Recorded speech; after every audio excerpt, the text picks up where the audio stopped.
नमस्कार, स्वागत है आपका इंडिया न्यूज़ 28 में। ये बात करते हैं तमिलनाडु की कुछ खास खबरों की।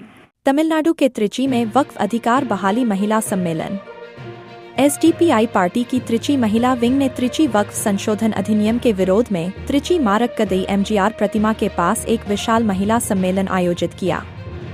इस सम्मेलन में एसडीपीआई पार्टी के प्रदेश अध्यक्ष नेल्लई मुबारक ने भाग लिया और विशेष भाषण दिया। सम्मेलन की अध्यक्षता त्रिची जिला महिला विंग की उपाध्यक्ष मुमीना बेगम ने की। त्रिची जिला महिला विंग की उपाध्यक्ष ताज निशा ने स्वागत भाषण दिया। कार्यक्रम का संचालन जिला महिला विंग की कार्यकारी सदस्य अधिवक्ता मसूदा मरियम ने किया। सम्मेलन की शुरुआत में महिला विंग की राज्य सचिव मेगा राज बानु आलिमा ने शुरुआती भाषण दिया। महिला विंग की राज्य महासचिव फाइजा सफीका, एसडीपीआई पार्टी के त्रिची दक्षिण जिला अध्यक्ष तमीम अंसारी और एसडीपीआई पार्टी के राज्य सचिव पास्टर मार्क सहित अन्य लोगों ने अपने विचार व्यक्त किए। इस सम्मेलन में एसडीपीआई पार्टी के राज्य सचिव अधिवक्ता इमाम हसन फैजी, महिला विंग की राज्य अध्यक्ष फातिमा कनी ने विशेष भाषण दिया। सम्मेलन के अंत में त्रिची जिला महिला विंग की सचिव मरियम ने धन्यवाद ज्ञापन किया। सम्मेलन में हजारों आम लोगों ने भाग लिया। त्रिची से मुख्य संवाददाता वी बालाजी की रिपोर्ट।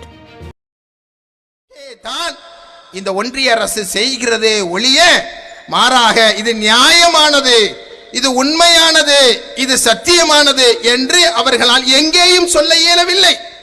நீதிமன்றத்திலே நூற்றுக்கணக்கான மனுக்கள் நீதிமன்றத்திலே கொண்டு வரப்பட்ட பொழுதும் கூட உச்ச நீதிமன்றத்துடைய நீதிபதிகளுக்கு முன்னால் அவர்களால் சொல்ல இயலவில்லை. நாடாளுமன்றத்திலே இந்தியா கூட்டணியினுடைய எம்பிக்கள் எல்லோரும் கேட்ட கேள்விக்கு அவர்களால் பதில் சொல்ல முடியவில்லை. மக்கள் மன்றத்திலே எஸ்டிபிஐ போன்ற கட்சிகள் கேட்கிற கேள்விக்கு அவர்களால் பதில் சொல்ல இயலவில்லை. எனவே எதையாவது ஒன்றை சொல்லி இந்த சட்டத்தை ஏற்றுக்கொள்ள வைக்க துடிக்கிறார்கள். நான் பெரிய கேள்வி எல்லாம் கேட்கவில்லை, ஒரே ஒரு அடிப்படை கேள்வியை கேட்கிறேன், அவ்வளவுதான். ஒரு கேள்விதான். இந்த ஒரு கேள்விக்கு இந்தியாவினுடைய ஒன்றிய அரசு பதில் சொல்லிவிட்டால் போதும். நாங்கள் ஏற்றுக்கொள்வதா வேண்டாமா? அதை ஏற்றுக்க முடியாது வக்ஃபு சட்டத்தை. ஆனால் ஒரு விவாதத்துக்கு எடுத்துக்கொள்வதற்கு முடியும் என்கிற இடத்தில் நான் ஒரு கேள்வியை கேட்கிறேன்.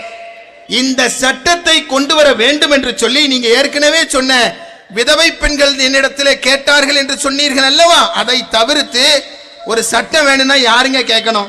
எனக்கு ஒரு பிரச்சனை இருக்கு, எனக்கு ஒரு சொத்து பிரச்சனை இருக்குது, எனக்கு ஒரு சட்டம் வேண்டும் என்று நான் கேட்க வேண்டும். என் வீட்டிலே பொருட்கள் எல்லாம் திருடு போகிறது.